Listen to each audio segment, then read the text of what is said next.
A lo largo del siglo XVII empezaron las leyendas a circular por la vieja Europa central.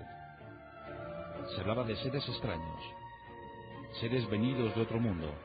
Eran los no muertos, víctimas de enfermedades extrañísimas como la rabia, como la peste, como la porfiria.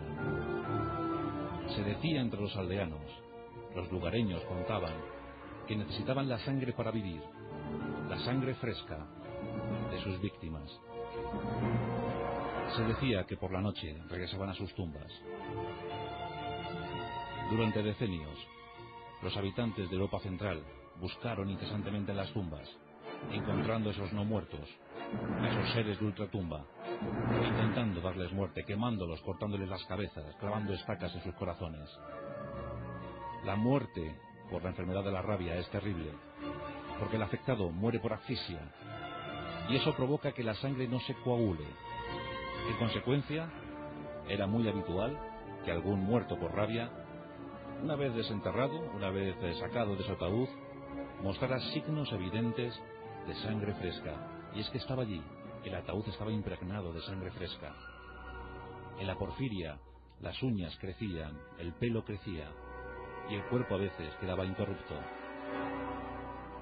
Eran las señales del mal, las señales del infierno, los hijos del diablo, los hijos de la noche. En el siglo XVII y XVIII, la literatura gótica, más tarde la romántica, recuperó la imagen del vampiro.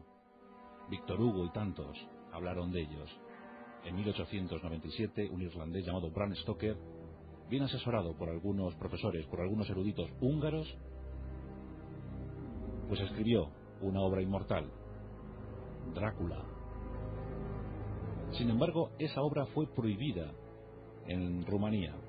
Esa obra no fue autorizada hasta bien entrado el siglo XX, concretamente hasta 1992. Porque Drácula se basaba en la historia, en la epopeya de un héroe local. Por lo menos los rumanos lo consideraban así. Un príncipe valaco, voivoda valaco, que durante años sometió al terror a los invasores, a los presuntos, los intencionados invasores turcos. Su nombre era Vlad III, Vlad III Draculea, aunque el pueblo le llamó Tepes, empalador. Hoy en los pasajes de la historia recuperaremos las peripecias de Vlad Tepes, Vlad el empalador, el instigador, el que dio ánimos a Bram Stoker para confeccionar su obra magistral, Drácula.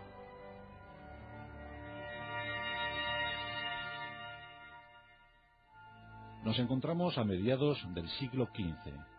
Valaquia es un pequeño territorio amenazado en dos frentes. De un lado, los húngaros, señores casi naturales del terreno. De otro, los turcos, invasores de todos los Balcanes y de la Europa central. El imperio bizantino está a punto de caer. Estamos a un paso de 1453, cuando las tropas turcas de Mehmed II, el gran sultán, tomaron y dominaron Constantinopla, el último reducto de los bizantinos.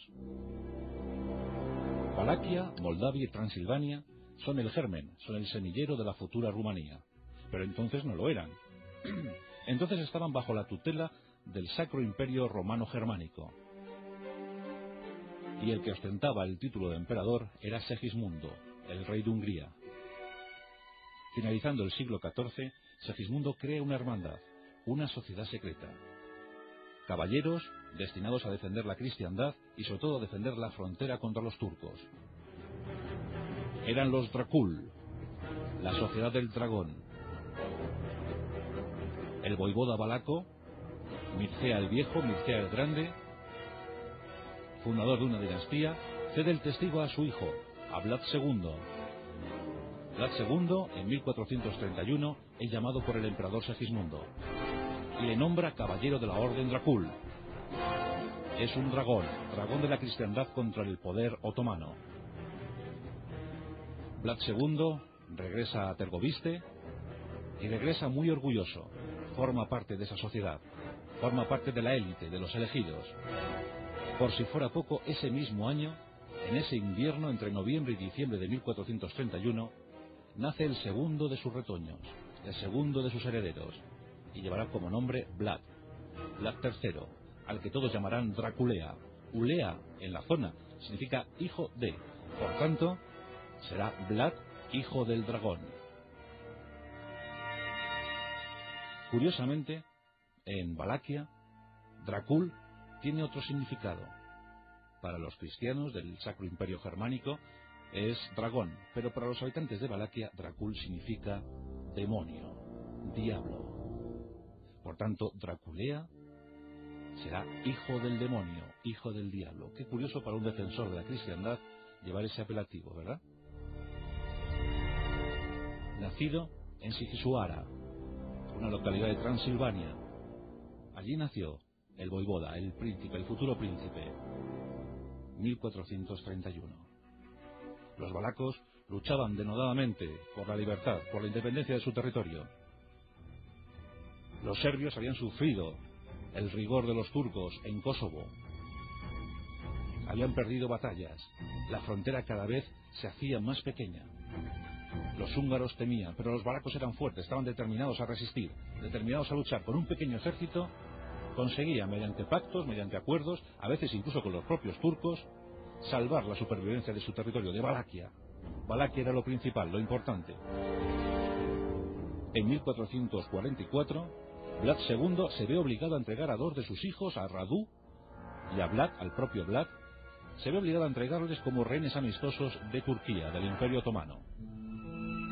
A salvo quedaba el primogénito, Mircea.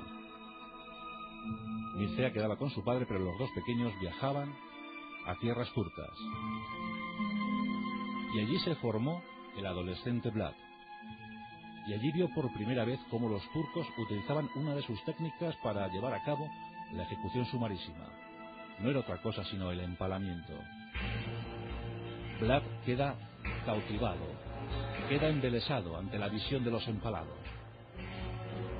Sus ojos se empiezan a impregnar con la sangre de la rabia y el odio hacia el turco. Durante algunos años, Vlad y su hermano Radu viven en Constantinopla. Viven en aquellos castillos, siempre pensando que tarde o temprano les iba a llegar la hora de la muerte. Los pequeños aprenden que la vida no vale nada, que la vida es efímera. Sueñan con volver a Valaquia. Y lo consiguen. En 1448, Vlad regresa a Valaquia, pero Radu está más convencido, está más